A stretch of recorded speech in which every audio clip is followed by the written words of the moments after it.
اعوذ باللہ من الشیطان الرجیم، بسم اللہ الرحمن الرحیم۔ کہا جاتا ہے کہ روم کے ایک جنگجو بہادر نے حضرت عمر فاروق رضی اللہ تعالیٰ عنہ کے زمانے میں مسلمانوں کی ایک جماعت کو قید کر لیا، اور شاہ روم سے بیان کیا جاتا ہے کہ قید ہونے والی جماعت کے اندر ایک ایسا مرد مومن بھی ہے جس کو دیکھ کر انسان پر دبدبہ ظاہر ہونا شروع ہو جاتا ہے۔ یہ سن کر بادشاہ روم نے اس مرد مومن کو دیکھنے کے لیے طلب کیا گیا۔ اس زمانے کے دستور کے مطابق شاہ روم کے سامنے ایک زنجیر لگی ہوئی ہوتی تھی، جس کی وجہ سے باہر آنے والے کو بادشاہ کے سامنے جھک کر آنا پڑتا تھا۔ جب اس مرد مومن نے زنجیر دیکھی اور معلوم ہوا کہ اس کے نیچے سے جھک کر جانا ہوگا، تو اس نے بادشاہ کے سامنے جانے سے انکار کر دیا۔ تب شاہ روم نے اس کی زنجیری کو اٹھانے کا حکم دیا کہ وہ شخص اس کے پاس آ سکے جس کو بادشاہ دیکھنا چاہتا تھا، جس سے باتیں کرنا بادشاہ کے لیے منظور تھا۔ چنانچہ جب وہ شخص بادشاہ کے سامنے گیا تو بادشاہ نے اس مرد مومن سے کہا کہ تم ہمارے دین میں داخل ہو جاؤ تاکہ میں اپنی انگوٹھی تم کو پہنا کر روم کی سلطنت عطا کر دوں۔ یہ سن کر اس مرد مومن نے دریافت کیا کہ اے بادشاہ، کہ دنیا کا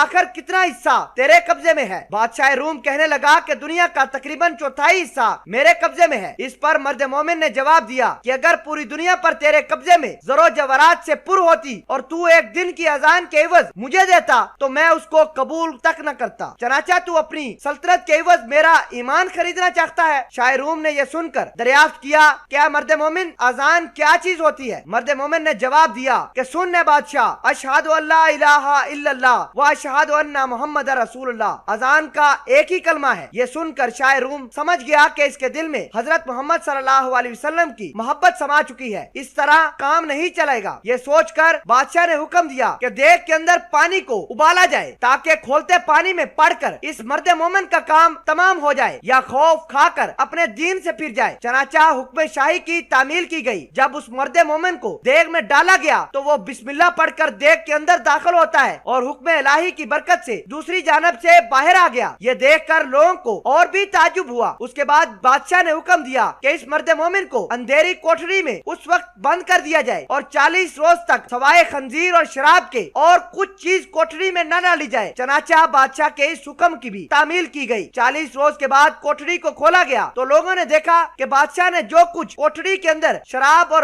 خنزیر ڈالی تھی ویسی کی ویسی پڑی ہوئی تھی، اس میں سے مرد مومن نے کوئی چیز بھی نہیں کھائی تھی۔ مرد مومن سے دریافت کیا گیا آخر تو نے اس میں سے کچھ کیوں نہیں کھایا، حالانکہ شریعت محمدی میں ایسی ضرورت کے وقت اس کا استعمال جائز ہے؟ مرد مومن نے جواب دیا کہ اگر میں اس میں سے کچھ کھا لیتا تو بادشاہ کو خوشی ہوتی، میرا مقصد تو تم کو غصہ دلانا ہے۔ پھر بادشاہ نے اس مرد مومن سے کہا کہ اچھا تم مجھے سجدہ کر لے، میں تجھے اور تیرے ساتھیوں کو رہا کر دوں گا۔ یہ سن کر مرد مومن نے جواب دیا کہ محمد صلی اللہ علیہ وسلم کے دین میں خدا کے سوا کسی کو سجدہ کرنا درست نہیں۔ اس کے بعد شاہ روم نے کہا اچھا تو میرا ہاتھ چوم لیتا، میں تم کو اور تیرے ساتھیوں کو رہا کر دیتا ہوں۔ مرد مومن نے جواب دیا کہ ہاتھ کا بوسہ دینا صرف باپ، سلطان عدل اور استاد کے لیے جائز ہے، دوسرے کے لیے نہیں۔ پھر شاہ روم نے کہا اچھا میری پیچانی کو بوسہ دو، تو اس پر مرد مومن نے جواب دیا کہ ہاں یہ ایک شرط کے ساتھ ممکن ہے۔ بادشاہ نے کہا جس طرح تم کو منظور ہو۔ پس مرد مومن نے اپنی آستین اس کی پیچانی پر رکھی اور اس کو چوم لیا، اس نیت سے کہ میں اپنی آستین کو چوم رہا ہوں۔ اس کے بعد بادشاہ نے اس مرد مومن کو اور اس کے ساتھیوں کو بہت سارا مال اور زر دے کر رہا کر دیا۔ حضرت عمر رضی اللہ تعالیٰ عنہ کو خط بھی اس بادشاہ نے لکھا کہ اگر یہ شخص، یہ مرد مومن ہمارے روم کے